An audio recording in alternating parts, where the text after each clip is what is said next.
Olá pessoal, tudo bem? Eu me chamo Juan Luiz e hoje nós iremos dar prosseguimento à nossa aula de sistema respiratório. Nessa aula, nós iremos abordar as principais doenças que afetam esse sistema. Então, eu gostaria de começar essa aula dizendo para vocês que existem vários fatores que podem danificar o sistema respiratório, como por exemplo, bactérias, vírus, fungos e partículas suspensas no ar. Dentre essas partículas em suspensão no ar, nós podemos citar a poeira, a fuligem e a fumaça. Quando essas substâncias elas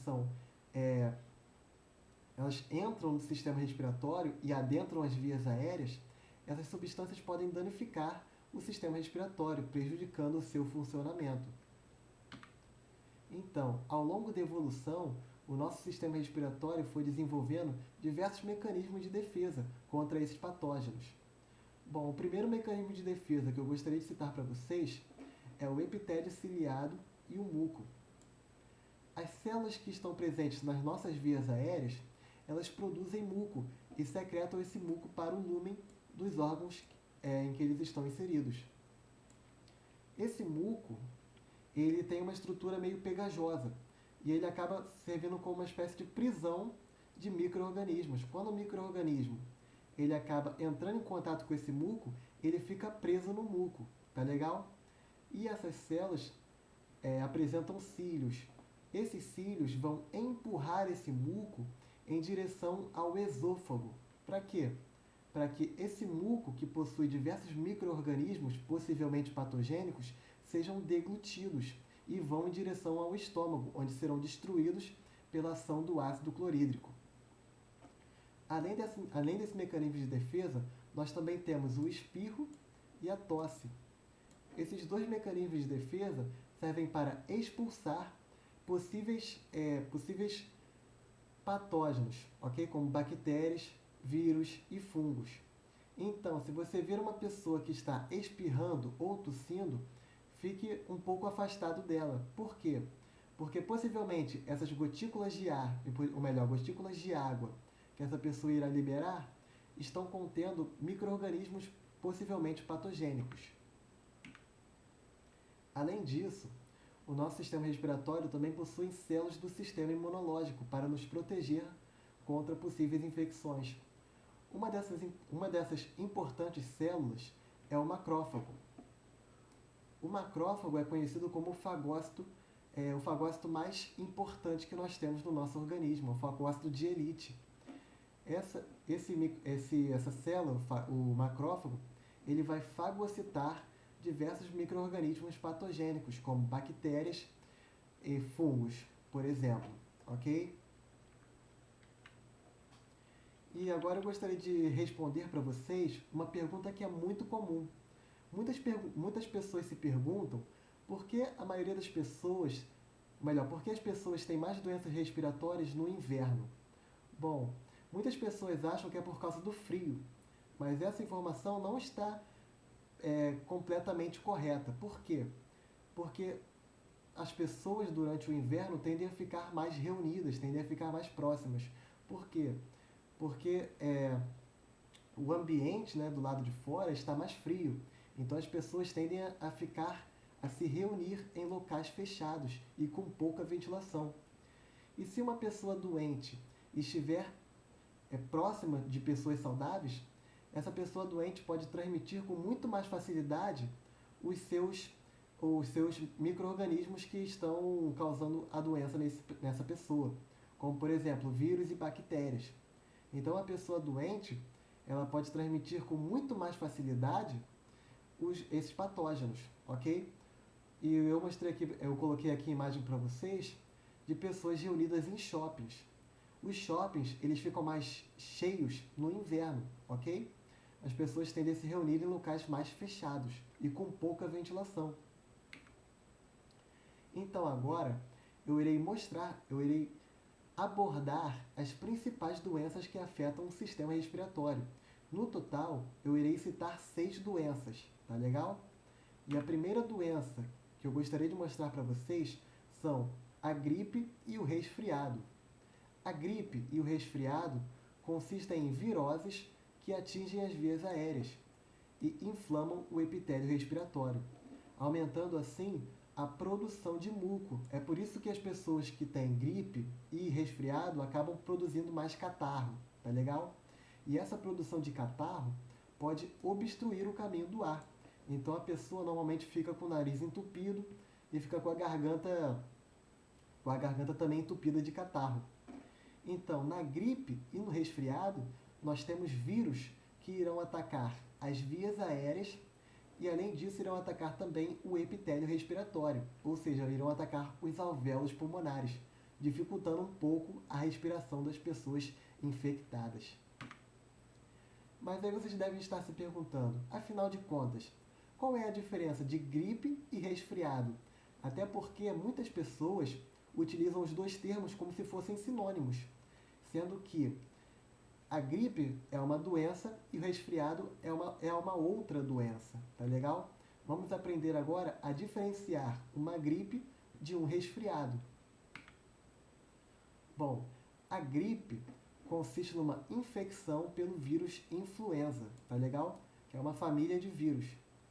Então, a gripe sempre será causada por um vírus do tipo influenza, tá legal? Enquanto o resfriado, ele pode ser provocado por diversos outros tipos de vírus, como por exemplo, o adenovírus ou rinovírus, que são outras famílias de vírus.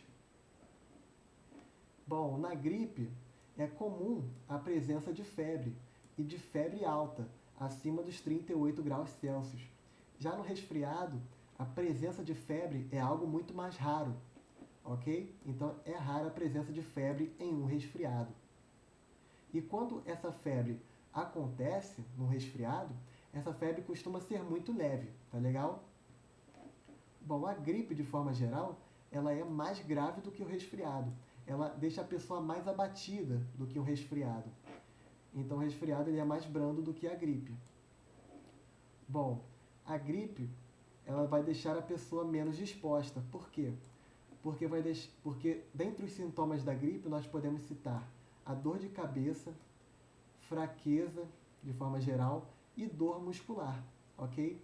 Então, esses sintomas irão deixar a pessoa mais abalada, mais cansada, mais indisposta, ok? E esses sintomas são mais raros em um resfriado.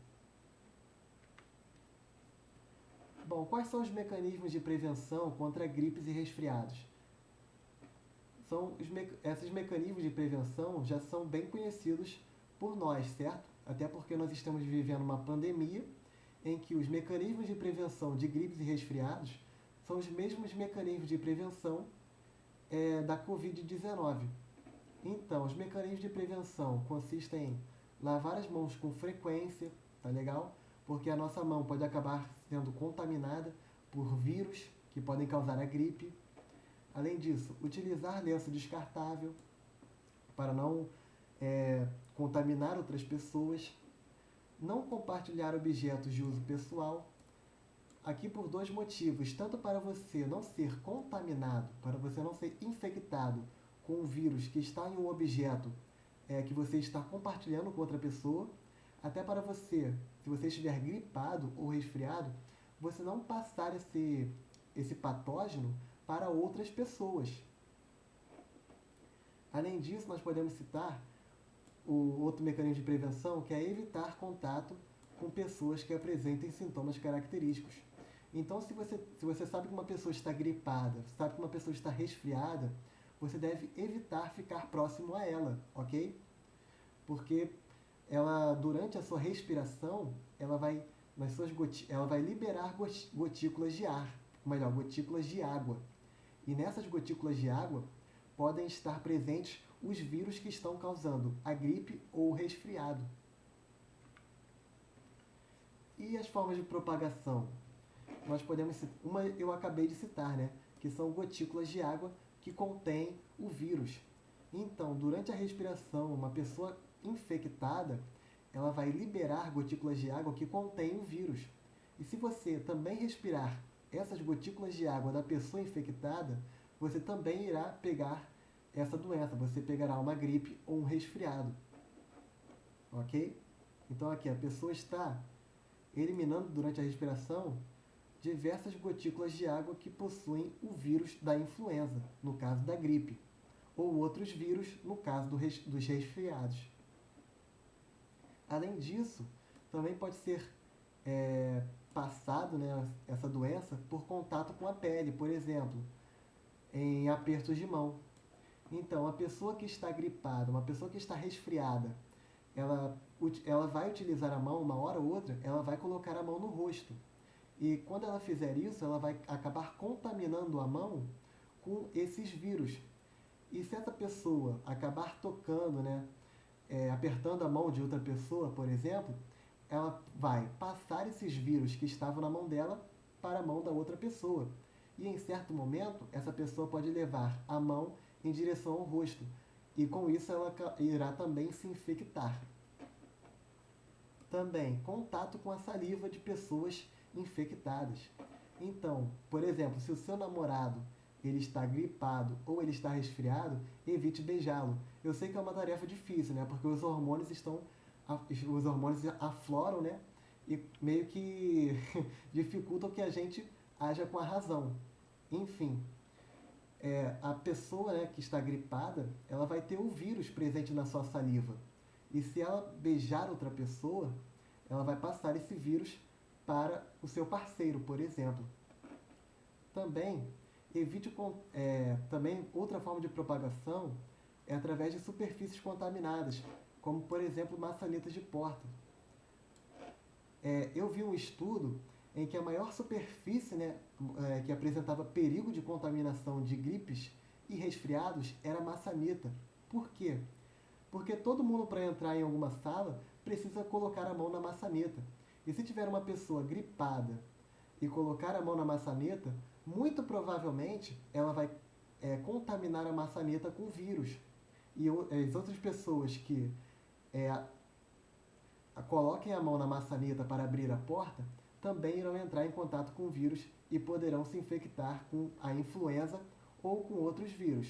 Tá legal? Causando a gripe ou resfriado. Vamos falar agora sobre a segunda doença principal do sistema respiratório, que é a pneumonia. Uma doença que, inclusive, eu já tive e foi uma experiência horrorosa, porque eu quase faleci. É mesmo, tenso. Então vamos lá. A pneumonia é uma infecção pulmonar causada por vírus, bactérias, protozoários ou fungos. Então, diversos micro-organismos podem causar a pneumonia.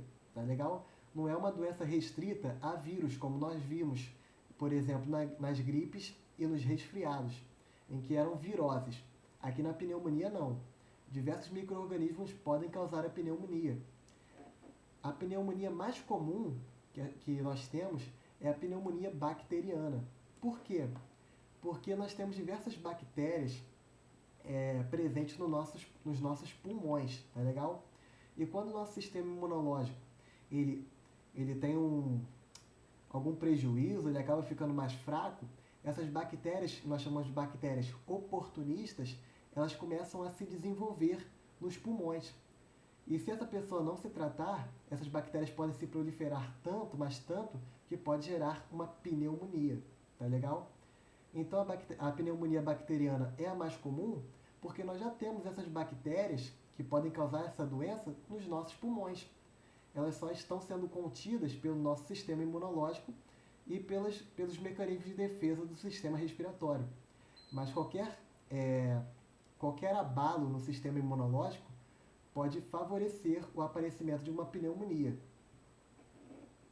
Normalmente, uma pessoa pega muito quando seu sistema imunológico já está enfraquecido por outra doença, assim como eu já falei. E não precisa ser uma doença muito forte, digamos assim, para facilitar que uma pessoa pegue pneumonia. Uma simples gripe ou resfriado mal tratado pode facilitar o desenvolvimento de uma pneumonia. Aqui. Pode até ser uma gripe ou resfriado não tratado. É por isso que nós devemos tratar até mesmo gripes e resfriados. Muitas pessoas, quando ficam resfriadas ou gripadas, não tomam nenhum medicamento, simplesmente deixam rolar. E isso pode ser uma coisa muito grave. Por quê? Porque se essa doença, o nosso sistema imunológico não conseguir dar conta dessa doença, ela pode acabar favorecendo, aumentando a chance de uma pessoa vir a desenvolver pneumonia. Dentre os sintomas dessa doença, nós podemos citar febre alta, dor torácica, então a pessoa sente uma dor no peito, falta de ar, mal-estar, cansaço, fadiga, tosse com catarro de cor amarelada ou esverdeada e, eventualmente, esse catarro pode ser acompanhado de sangue. Então, essa doença, a pneumonia, é uma doença que deixa a pessoa muito mais abalada do que uma simples gripe ou resfriado, tá legal? Ela deixa a pessoa realmente acamada.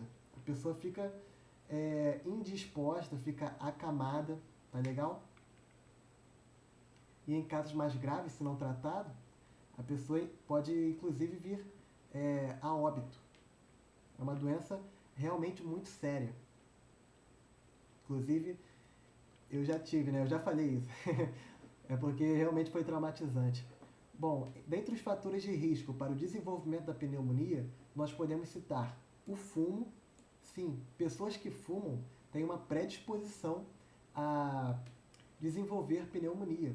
Por quê? O fumo provoca uma reação inflamatória, que facilita a penetração de agentes infecciosos. O álcool também pode facilitar o desenvolvimento de uma pneumonia. Então, pessoas alcoólatras têm mais chance, né, têm maior probabilidade de desenvolver pneumonia. O álcool, ele interfere no sistema imunológico e também interfere na capacidade de defesa do aparelho respiratório, favorecendo o aparecimento de doenças no sistema respiratório. Ar-condicionado, foi assim que eu peguei, pelo ar-condicionado e por mudanças bruscas de temperatura. Bom, o ar-condicionado, ele deixa o ar muito seco, tá legal? E esse ar seco facilita a infecção por vírus e bactérias. Também, gripes mal cuidadas, como eu já disse, pode facilitar o desenvolvimento de uma pneumonia e mudanças bruscas de temperatura. Eu vou explicar para vocês agora como eu peguei pneumonia na infância. Na infância não, na adolescência. Se eu não me engano, eu tinha 13 anos. Eu gostava muito de tomar banho quente, mas é aquele banho quente que você bota o chuveiro pelando. Então, teve um dia que eu tomei um banho muito quente, eu já estava gripado, ó, tudo para dar errado, eu já estava gripado. Aí eu fui tomar um banho quente, no máximo, e eu deixei o ar-condicionado do meu quarto também extremamente gelado, né, na temperatura mais baixa.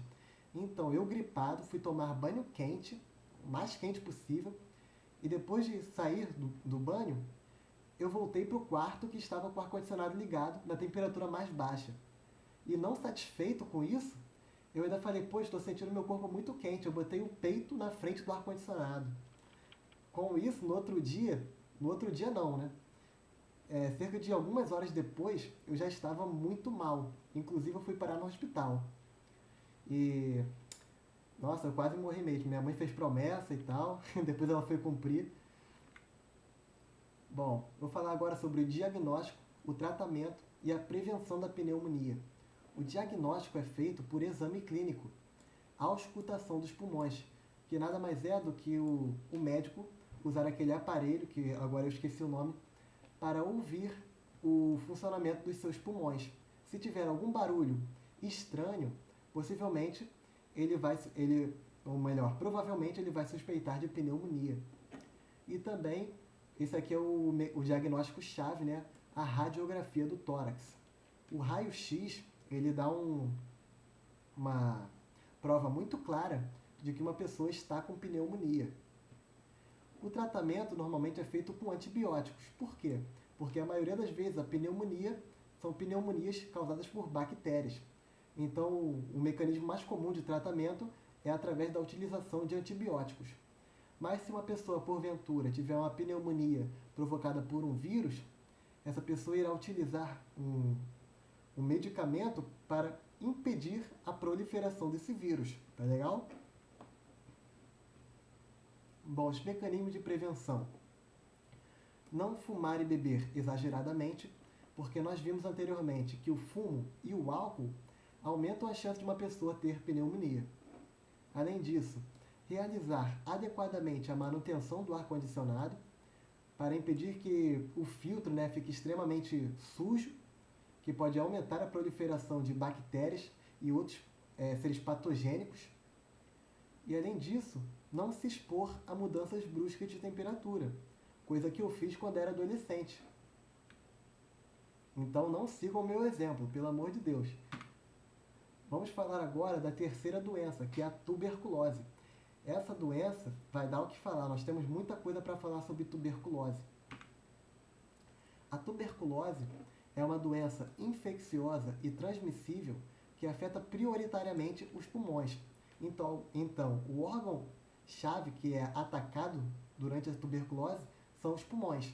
Só que a tuberculose também pode acometer outros órgãos e até mesmo outros sistemas, tá legal? Então a tuberculose pode sim danificar, por exemplo, o sistema digestório, o sistema circulatório, tá legal? Mas somente em casos mais graves da doença. O agente etiológico, ou seja, o agente causador da doença, é uma bactéria chamada de Mycobacterium tuberculosis, conhecido também como bacilo de Koch. Tá legal? Então aqui nós temos uma imagem dessas bactérias, né, desses bacilos causadores da doença, que são os Mycobacterium tuberculosis. E aqui nós temos o homem que descobriu esse agente etiológico. Esse homem se chama Robert Koch. Ele era um médico alemão. Ele descobriu por volta do final de 1890. Se eu não me engano, 1888 foi quando ele descobriu o bacilo, que levou o seu nome, tá legal? E por causa dessa descoberta, ele ganhou em 1905 um prêmio Nobel de Medicina.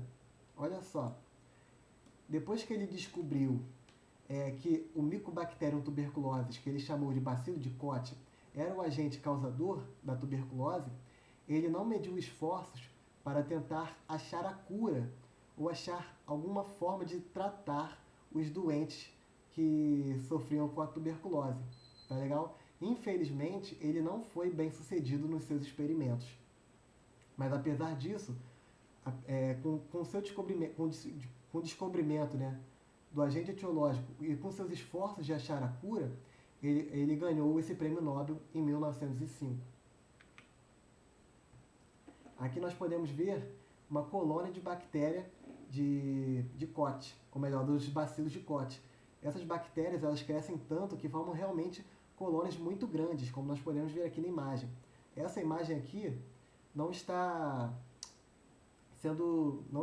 com nenhum tipo de zoom, de microscópico, nem nada. Essa é uma imagem vista a olho nu, ok? Claro que aqui foi feita uma cultura, né, de células para realmente proliferar essas colônias de bactérias, para elas ficarem desse tamanho. Bom, vamos falar agora sobre a forma extrapulmonar da tuberculose, ou seja, quando a tuberculose ela afeta outros órgãos. Normalmente, pessoas que têm esse tipo mais grave da tuberculose são pessoas que possuem um sistema imunológico muito enfraquecido, ou seja, principalmente pessoas que têm AIDS, tá legal? Mas não é só AIDS, qualquer doença que afete o sistema imunológico da pessoa, ou, por exemplo, a pessoa que está se tratando para fazer um transplante, por exemplo, ela tem que usar algumas substâncias que vão diminuir, né, o funcionamento do seu sistema imunológico.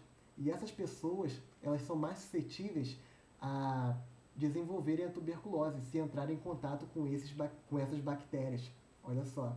Então, a pessoa que vai fazer transplante, por exemplo, ela tem que ficar em repouso e ela tem que ficar em um lugar que ela não entre em contato com outras pessoas. Porque porque o seu sistema imunológico está muito fraco, e se ela entrar em contato com patógenos, ela pode vir a desenvolver doenças respiratórias. Então aqui, pessoas que têm HIV têm maiores chances de vir a desenvolver tuberculose se entrarem em contato com essas bactérias. Agora eu vou falar um pouco sobre o aspecto histórico da tuberculose, que é um contexto muito legal e eu acho que vocês vão gostar bastante. A tuberculose é uma doença histórica, ok? Antigamente, ela era chamada de peste branca. Lembra-se que na Idade Média nós tivemos uma peste conhecida como peste negra, que dizimou milhões de pessoas na Europa, e inclusive quase acabou com a humanidade, né? Ou pelo menos com as pessoas na Europa. Então, a tuberculose foi uma doença que se expandiu tanto no mundo que ela foi chamada de peste branca, para vocês verem o tamanho, né? Tamanho do impacto que essa doença teve na sociedade, ou melhor, no mundo. E ela também era chamada de doença do peito, porque a pessoa com tuberculose sentiu uma dor intensa no peito. Bom, evidências em múmias antigas no Egito indicam que essa doença já comete a humanidade há mais de 4.000 anos. Olha só que coisa louca. E fizeram outro estudo e estimaram que essa bactéria causadora da tuberculose ela tem evoluído há cerca de 15 a 20.000 anos atrás. Olha só, então essa bactéria ela está presente no mundo há muito tempo, cerca de 15.000 ou até 20.000 anos. E essas bactérias elas evoluíram de outras bactérias do gênero Mycobacterium. Então, antigamente, 20.000 anos atrás, existiam algumas bactérias do gênero Mycobacterium e essas bactérias evoluíram para formar essas bactérias que hoje causam a tuberculose.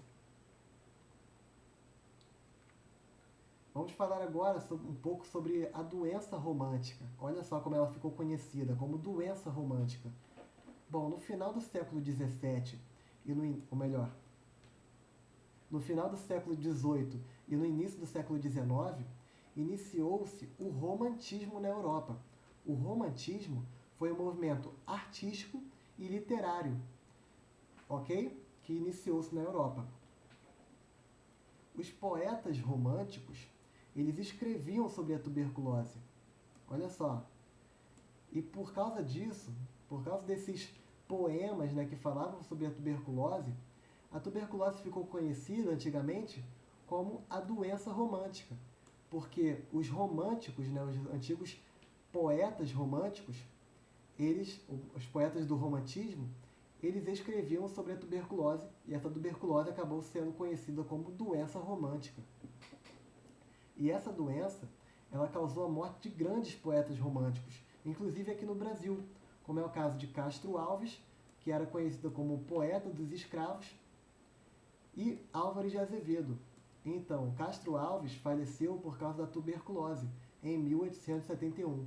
Já Álvares de Azevedo faleceu por tuberculose em 1852. Então, nós podemos ver que a história da humanidade também acompanha a história da tuberculose. Nós podemos dizer que a tuberculose é uma pandemia.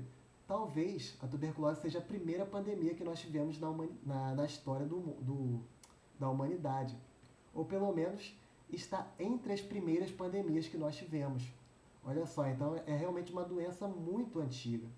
Nós estamos falando sobre pandemia, né, todo dia, por causa da pandemia que nós estamos vivendo da Covid-19.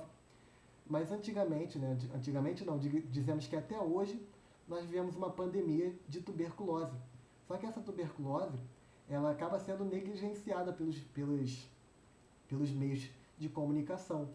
Você quase não ouve falar sobre essa doença, por exemplo, em jornais, na mídia, ok? Mas a doença está presente até os dias atuais. Já a tuberculose na Idade Moderna, em 1815, no Reino Unido, uma em cada 4 mortes era causada por tuberculose. Então o Reino Unido sofreu bastante, né, nesses anos, né, de 1800, no século XIX, sofreu bastante com a tuberculose. Uma em cada 4 mortes eram causadas por tuberculose. Olha só o tamanho do impacto que essa doença teve. Inclusive na economia, né? Pessoas morrendo por uma doença afeta também a economia, assim como está acontecendo com a Covid-19 atualmente. As doentes antigamente, quando não se sabia, né, como era causada, como era transmitida a tuberculose, os doentes eram enviados para sanatórios, olha só, que mais se assemelhavam com prisões. Então, apesar de ter esse nome sanatório, mas era uma espécie de prisão para deixar os infectados com tuberculose num local para eles não contaminarem outras pessoas. E nesses locais, nesses sanatórios, os médicos, né, eles tentavam curar os infectados. Só que eles não faziam a menor ideia de como fazer isso. E eles acabavam fazendo alguns experimentos mirabolantes e até mesmo desumanos contra essas pessoas. E olha só, a taxa de letalidade dessas pessoas infectadas nos sanatórios era de 75%, seja por causa propriamente da doença, da tuberculose, ou pelos meios, né, de tratamento que eram impostos pelos médicos, que acabavam também levando a óbito diversas pessoas. Inclusive, saindo um pouco desse aspecto histórico, falando um pouco mais sobre o que acontece hoje no mundo, acontece hoje atualmente, no YouTube tem diversos canais que se chamam de caçadores de fantasmas, que vão em locais como esses, tá legal? Em sanatórios abandonados, porque eles dizem que como muitas pessoas morriam nesses locais, provavelmente esses locais eles são, né, assombrados. Agora, se isso é verdade ou não, aí eu já não sei. E eu nem quero descobrir. Coitado dessas pessoas. Bom, eu não acredito no sobrenatural, mas enfim. Medidas similares, ou seja, as construções desses sanatórios, também foram construídas na Europa, nos Estados Unidos e também aqui no Brasil. Olha só, esse sanatório aqui no Brasil. O nome desse sanatório era Santa Casa de Campos de Jordão, Campos do Jordão. Ou seja, em Campos do Jordão foi feita uma tentativa, né, de tratar os doentes pela tuberculose, ok? E não só pessoas ricas iam se tratar na Santa Casa de Campos do Jordão, mas também pessoas pobres, pessoas que não tinham acesso a muitos recursos financeiros, ok? E também, pasmem, escravos eram mandados pelos seus senhores para se tratarem na Santa Casa, ok? Agora, se era altruísmo digamos assim, dos donos desses escravos de tratarem, de se preocuparem com esses escravos, ou se era só uma forma dele não perder o seu investimento, né, porque esses donos de engenho, eles tinham que pagar para esses escravos. E se esses escravos morressem, teoricamente eles perderiam dinheiro. Então, se era uma ação altruísta ou não, aí já fica a cargo de vocês, da sua interpretação.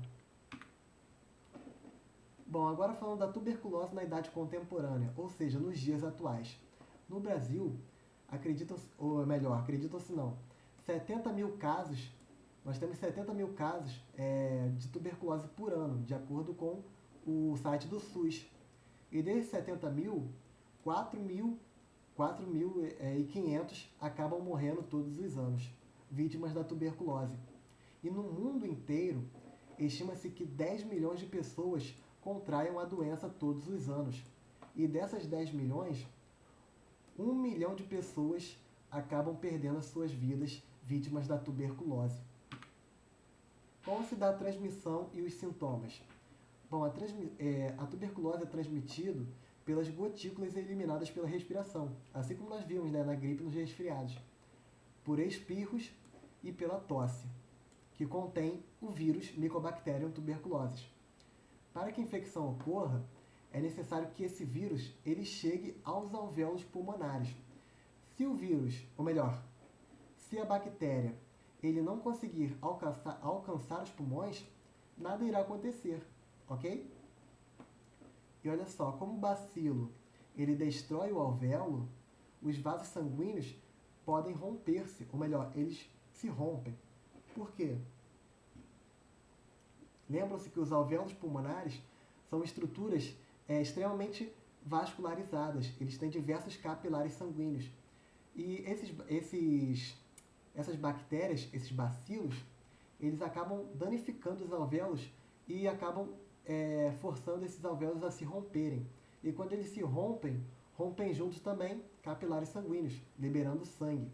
É por isso que a pessoa com tuberculose, ela frequentemente, durante a tosse, acaba eliminando catarro, muco e sangue, ok?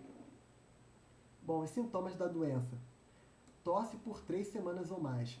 Então aqui nós já temos uma característica muito marcante da tuberculose, que é uma tosse crônica, ok? Não é uma tosse que nem a de uma gripe ou de um resfriado, que depois de uma semana ela se cessa. Não, aqui nós temos uma tosse muito constante, muito frequente, ok? A pessoa infectada tem febre, sudorese noturna, então durante a noite a pessoa começa a suar sem motivo, produção de catarro, cansaço, fadiga, dor no peito, emagrecimento e eliminação de sangue durante a tosse, que é um sintoma característico da tuberculose. As pessoas que não fazem tratamento da tuberculose, frequentemente elas têm tosses com sangue. Tratamento e prevenção. O tratamento para tuberculose dura 6 meses, ou seja, é um tratamento muito longo. E, infelizmente, muitas pessoas acabam abandonando o tratamento no meio, ok? E isso acaba sendo uma atitude muito inequívoca. Acaba sendo uma atitude muito equivocada, desculpa. Por quê? Porque se esse tratamento ele não for feito até o final, muito provavelmente a pessoa irá continuar com essas bactérias no seu pulmão, nos seus alvéolos, e ela não estará 100% curada. Então, são utilizados para o tratamento da tuberculose 4 fármacos. E esses fármacos são distribuídos gratuitamente pelo SUS. Aqui nós podemos ver, mais uma vez, a importância do Sistema Único de Saúde aqui no Brasil. Esses 4 fármacos, comprados de maneira individual, de maneira separada pelas pessoas, acabaria tendo um custo muito elevado. E olha só, o Sistema Único de Saúde fornece esses fármacos, esses medicamentos de maneira gratuita para os infectados, ok? E ainda tem gente, né, que são contra, né, o SUS. É algo que eu não consigo entender, né? Algo que eu não consigo nem aceitar, muito menos entender. Bom, mecanismo de prevenção. Um mecanismo de prevenção é a vacina BCG. A vacinação da BCG é uma vacinação obrigatória, principalmente para crianças. E ela, de novo, né, ela é gratuita pelo SUS. Protege a criança das formas mais graves da doença. Então, a doença, ou melhor, a vacina BCG é extremamente importante que seja fornecido às crianças. Além disso, outro mecanismo de prevenção é fornecer saneamento básico para a população. Porque podemos ver que o saneamento básico, as más condições de saneamento básico, estão diretamente relacionadas com a proliferação, com o aumento de doenças respiratórias, principalmente da tuberculose. Além disso, deve evitar contato com pessoas doentes.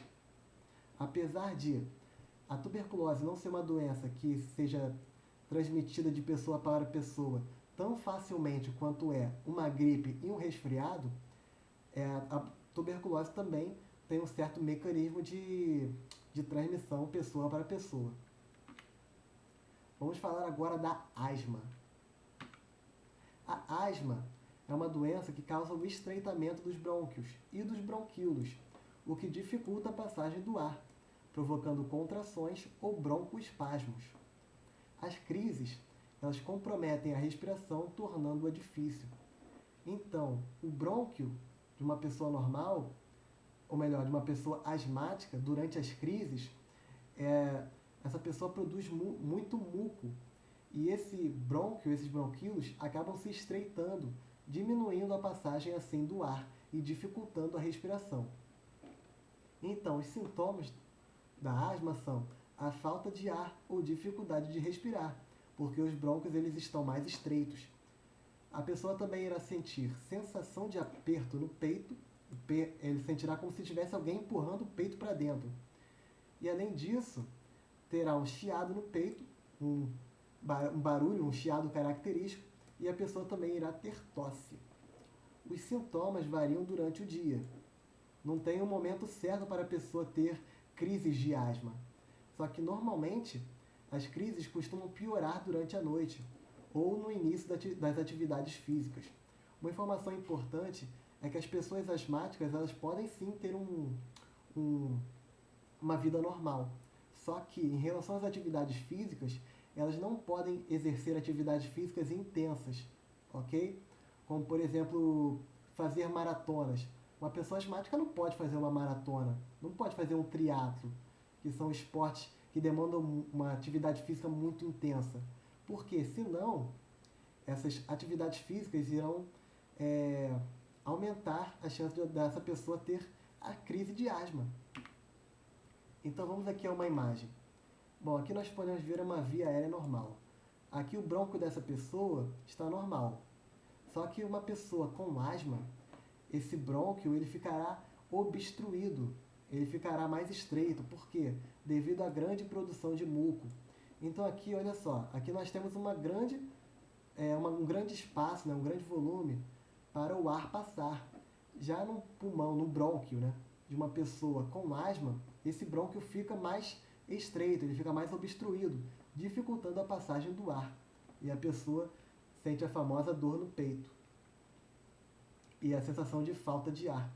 Tá, mas qual é o impacto da asma no mundo? Estima-se que essa doença acometa 300 milhões de pessoas no mundo. Então são bastantes pessoas que têm asma. E no Brasil, estima-se, né, que existam cerca de 20 milhões de asmáticos. 20 milhões são muitas pessoas. A asma, olha só uma informação importante aqui, né, para nós que somos da educação, a asma é uma causa importante de faltas escolares e no trabalho. As crianças, né, que normalmente acabam tendo crises de asma antes de ir para a escola, acabam faltando à escola, ok? Então a asma, infelizmente, é dos fatores de maior incidência de faltas escolares.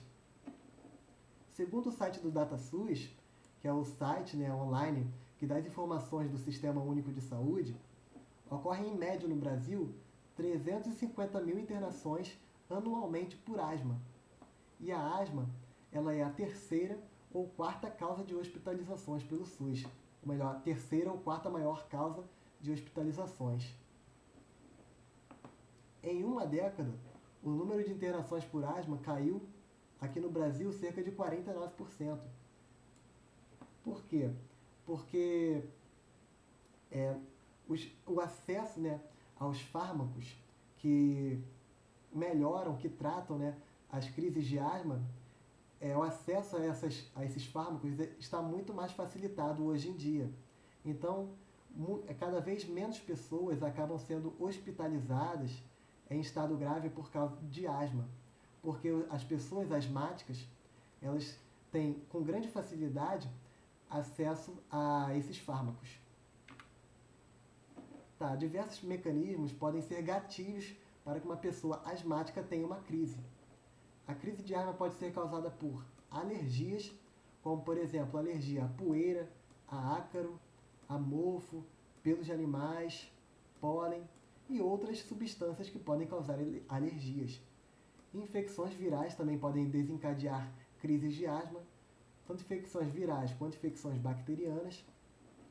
Mudanças no tempo, ingestão, né, inalação de fumaças ou de cheiros fortes podem causar a crise de asma. Esforço físico, aqui eu faço uma ressalva. Esforço físico intenso pode causar uma crise de asma e até mesmo aspectos emocionais. Olha só, uma pessoa muito estressada, uma pessoa que tenha, por exemplo, passe por uma situação de emoção muito intensa, por exemplo, a morte de um parente, a pessoa pode vir a ter uma crise de asma nesse momento. Olha só. Tratamento e prevenção. Importante salientar que a asma não tem cura. A pessoa asmática faz o tratamento durante toda a sua vida. Entretanto, ao contrário do que muita gente pensa, o asmático pode ter uma vida normal ao seguir o tratamento. Bom, o tratamento é feito com o uso de dois tipos de medicamentos. Um medicamento é para prevenir a crise. O outro medicamento é para aliviar essa crise, ok? E esses dois medicamentos estão presentes nas famosas bombinhas que esses asmáticos utilizam. Vocês já devem ter visto. Bom, prevenção. A pessoa asmática, ela deve evitar ficar próximo de fumantes, porque o fumo, né, a fumaça proveniente do cigarro, pode causar uma alergia na pessoa. O asmático deve evitar entrar em contato com alérgenos. Primeiro ele tem que saber quais são as substâncias que geram alergia nela, certo? Para depois ele saber como evitá-las. A pessoa asmática também deve evitar atividade física intensa, deve evitar mudanças abruptas de temperatura, que também pode desencadear crises de asma. Tá, mas o que são as famosas bombinhas que os asmáticos utilizam? A bombinha, como é conhecida, é o recipiente que é utilizado para armazenar os diferentes tipos de remédios. Os remédios são os broncodilatadores e hormônios corticoides. Hoje, existem dispositivos com medicação na forma líquida e em pó.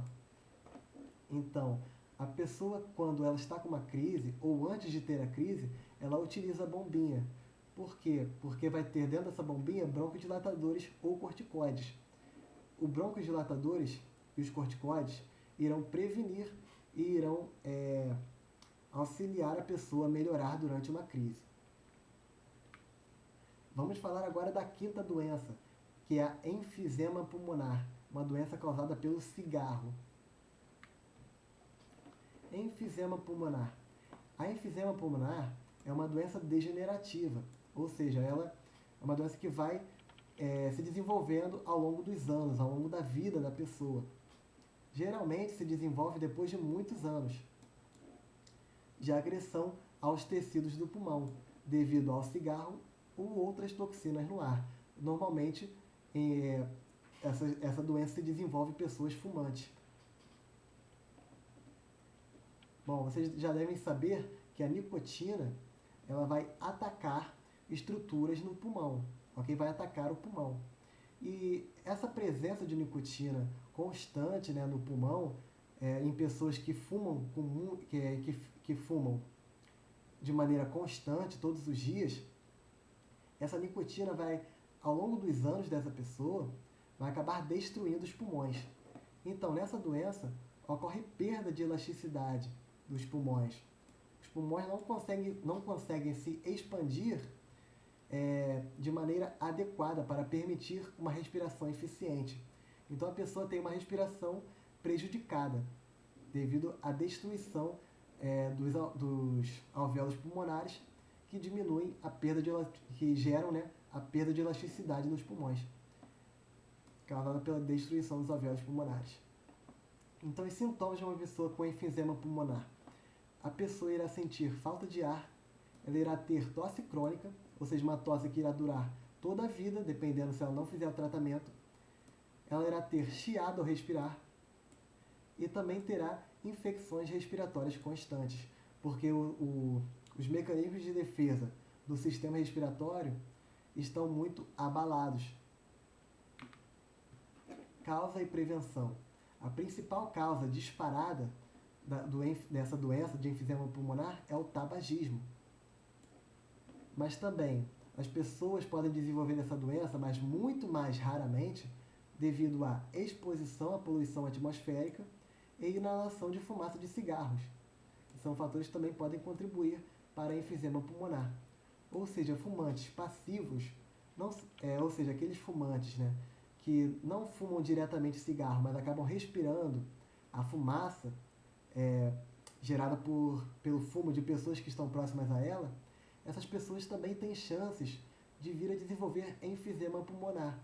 Mas é claro que essas pessoas têm uma probabilidade muito menor do que os fumantes ativos. E além disso, essas pessoas, né, que são fumantes passivos, elas também não ficam perto de pessoas que fumam com muita frequentemente, né? A não ser que, por exemplo, você tem uma pessoa na família, por exemplo, um pai, uma mãe, um esposo, uma filha, uma namorada, que fume todos os dias.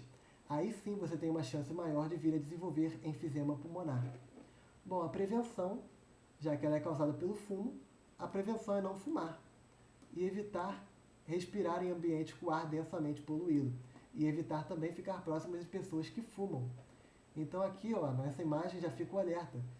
Se você fuma, evite esse hábito, tente se tratar, porque provavelmente você terá uma chance muito maior no futuro de vir a desenvolver essa doença. Então, elimine o cigarro da sua vida, tá legal? Cigarro só traz prejuízo, não traz nada de bom para a saúde. Tratamento. A doença não tem cura. Já é algo para ficar mais preocupado ainda. Se você fuma, já tem aqui mais um motivo para você parar de fumar, abandonar esse hábito. O tratamento da doença consiste no primeiro passo, né? Óbvio, é parar de fumar, para você parar de ficar danificando o seu pulmão. Existem medicamentos que podem aliviar os sintomas da doença. E o paciente, ele também precisa fazer o que nós chamamos de fisioterapia respiratória. A pessoa ela tem que se readaptar a respirar. Isso também é realizado com pacientes que acabaram de ser curados da Covid-19. Esses pacientes que foram curados, eles também precisam fazer fisioterapia respiratória. Em casos muito graves de enfisema pulmonar, são usadas bombas de oxigênio para que a pessoa possa respirar e até mesmo transplante de pulmão. Se a pessoa que está em estágio terminal não fizer esse transplante, ela irá morrer. Então aqui eu coloquei para vocês uma imagem de um pulmão, ou melhor, de 2 pulmões saudáveis e aqui de um pulmão de uma pessoa que fuma. Inclusive nós podemos ver aqui na imagem que não só os pulmões são danificados, mas olha só como fica o coração da pessoa, é como se ele ficasse mais enrijecido, né? Olha só. Então aqui já fica uma outra dica. Pare de fumar para não ficar com um pulmão parecido com esse.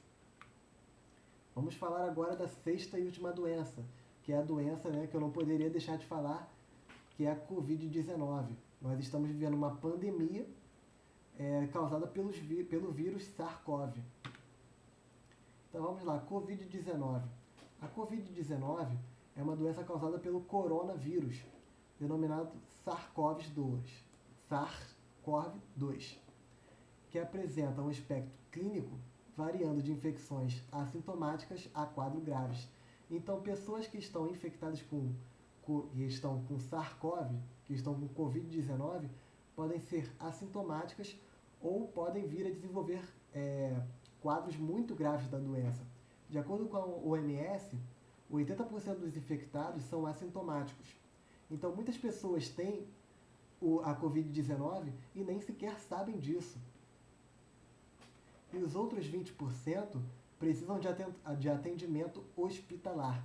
E desses 20%, 5% estão em quadro muito grave e precisam de suporte ventilatório. Os sintomas da Covid-19 são tosse, febre, coriza, dor de garganta, dificuldade para respirar. Até aqui são sintomas comuns, né, de gripe e resfriados, mas também tem alguns sintomas que são diferenciados, como a perda de olfato, perda de paladar, cansaço extremo e a falta de ar. A pessoa se sente asfixiada, ok? Se sente sufocada. Transmissão e prevenção. A transmissão se dá em contato com gotículas de saliva de infectados. Então, pessoas infectadas através da fala, da tosse ou do espirro eliminam gotículas que contêm o vírus SARS-CoV. E se outra pessoa entrar em contato com esse vírus, ela vai pegar a Covid-19. Além do mais, a transmissão também pode se dar através de contato com superfícies contaminadas pelo vírus. Daí a importância, né, de se fazer a higienização do local que possui muitas pessoas. Um local, por exemplo, uma maçaneta de uma porta, tem que ser feita a higienização dessa maçaneta com álcool 70. Prevenção. Lavar frequentemente as mãos com álcool 70. O álcool 70 ele destrói o vírus. Evitar aglomerações, que é algo que todo mundo já sabe, manter o distanciamento social, manter o ambiente ventilado, não compartilhar objetos de uso pessoal e utilizar máscaras de proteção ao sair de casa. Aqui eu trouxe para vocês os dados atualizados de Covid-19 no mundo, de acordo com a Organização Pan-Americana de Saúde. No mundo, até hoje, a data que eu fiz esse vídeo, 9 de dezembro, no mundo tiveram 67.780.000 casos confirmados. E desses 67 milhões, 1.550.000 vieram a óbito. A região, que menos possui casos de Covid-19 é a região do Pacífico Ocidental, que tem somente 931, somente entre aspas, pessoal, 931 mil casos. E desses 931, 17 mil, quase 18 mil mortos. Na África, tiveram 1.570.000 contaminados. E desses 1.570.000, tiveram 34 mil.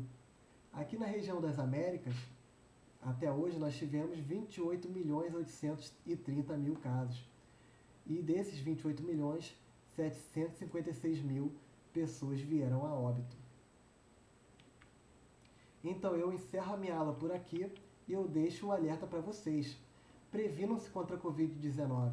Lembre-se, lave sempre as mãos com água e sabão, ou use álcool em gel. Cubra o nariz e a boca ao tossir e espirrar. Evite aglomerações, ok? Evite ficar em locais com muitas pessoas, se você não tiver a necessidade de estar naquele local. Sabemos que tem pessoas que precisam trabalhar e essas pessoas acabam ficando em contato com outras pessoas. Mas se você, por exemplo, puder evitar ir a um restaurante, puder evitar ir a um shopping, evite, ok? Previna-se. Mantenha os ambientes bem ventilados e não compartilhe objetos pessoais. Então, eu encerro a minha aula por aqui. Fico um alerta para vocês contra a Covid-19 e eu espero que vocês tenham gostado.